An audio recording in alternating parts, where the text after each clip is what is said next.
there seemed to be people on the train who were keeping out a watch for people going to Spain. There was one man particularly who'd walk up and down all the time trying to overhear conversations, and a woman who, every time he came near a station, would take up her bag and go and stand by the door. But when the train didn't stop, she came and sat down again. We were told to take a ticket for Ali and get off at Tamaris at 12 midday, cross the tracks and go to a cafe with crossed pipes. We all got off, walked across the tracks into the cafe and out at the back where there were a long line of taxis. We were given very careful instructions that we were to go out to avoid detection and to go merely to take the first cab in the rank, and he would then take us to his house. We were told to wake at 2 o'clock in the morning, go down the steps and wait outside the door. These were huge doors, but there was a wooden door in the center of it. And to wait for the switch of brakes and then dash out. The 6 of us were down there in the dark, and we heard the police going round, and naturally everybody kept quiet. But about 5 minutes after the police had gone round the rounds, a lorry screeched up and we opened the door, jumped on, and away he went. The lorry actually didn't stop, he was jumping on as it was going. Well, round about 9:30, 2 hours late, the bus came. He whipped us out very, very quickly, into us, all in darkness, and all I knew was a lot of Spanish being spoken and a tremendous smell of garlic, which overwhelmed me. Well, we didn't find out until much later that all these Spaniards were Argentinians, and they took us in a frightening nightmare ride, trying to make up 2 hours late, down to the Pyrenees. We came to a valley which I now know to be the Tech Valley. It was dark.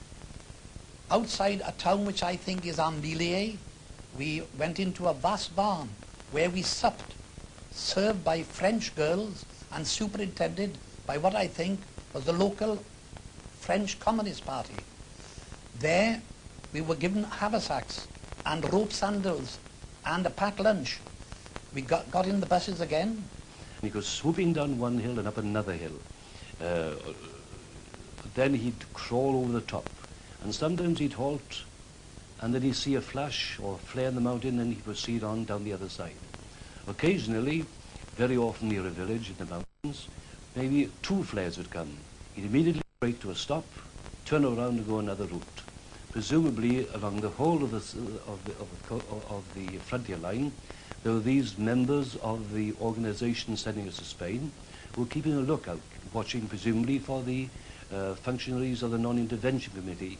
Then we got out, a long line of men under what I thought was olive trees. Guides came along with berets, bandoliers and sticks, and they said in French, no talking, no talking. Forward, boys, forward, allez, allez. And we marched off into the dark.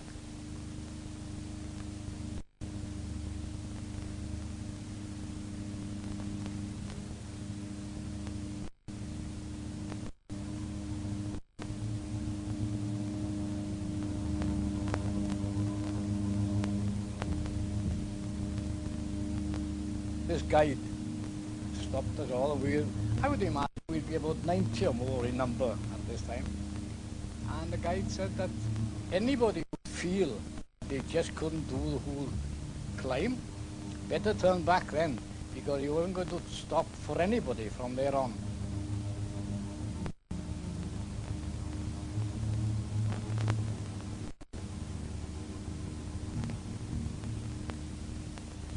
Nobody turned back, we carried on, and the program was then that you walk, very much like in the army, walk an hour, 10 minutes of a break, walk an hour and 10 minutes of a break.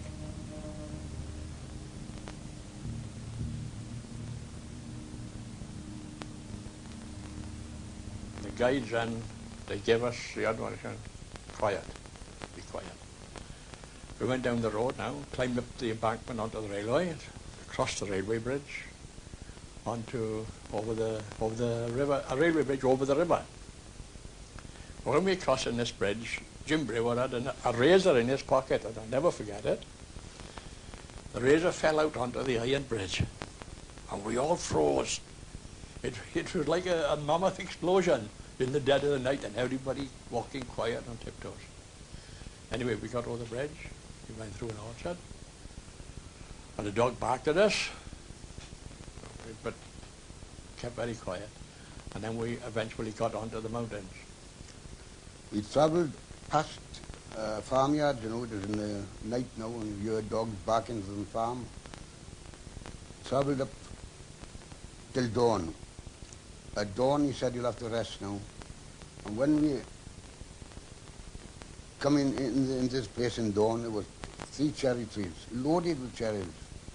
And we went on them like locusts and were eaten away. Well, we slept that day, and 9 o'clock that night, when it started to go at dusk, we started off again. And the mountains are something like our own mountains here, but it's one on top of another all the time.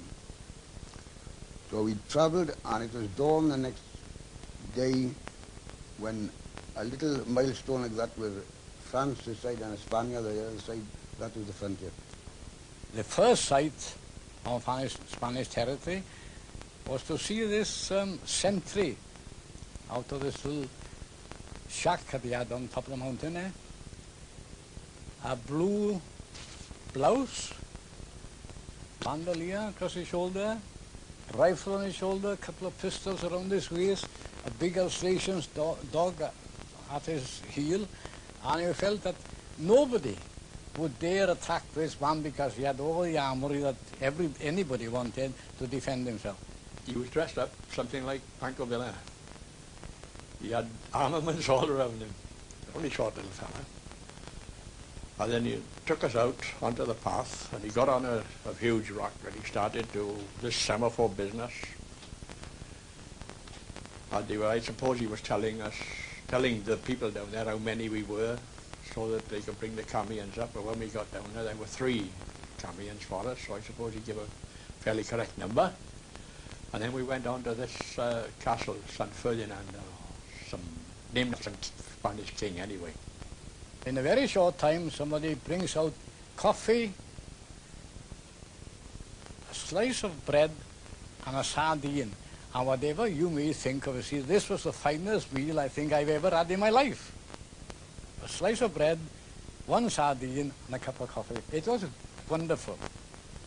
As it was getting light, about 5 a.m., we were climbing a narrow track, and on each side of the track were bundles of wood for the charcoal burners. The guides shouted, "Allez, get moving quick." As we reached the top of the pass, on the top was a stone monolith. On one side it said France, on the other side España. We were in Spain, and we were in the Civil War.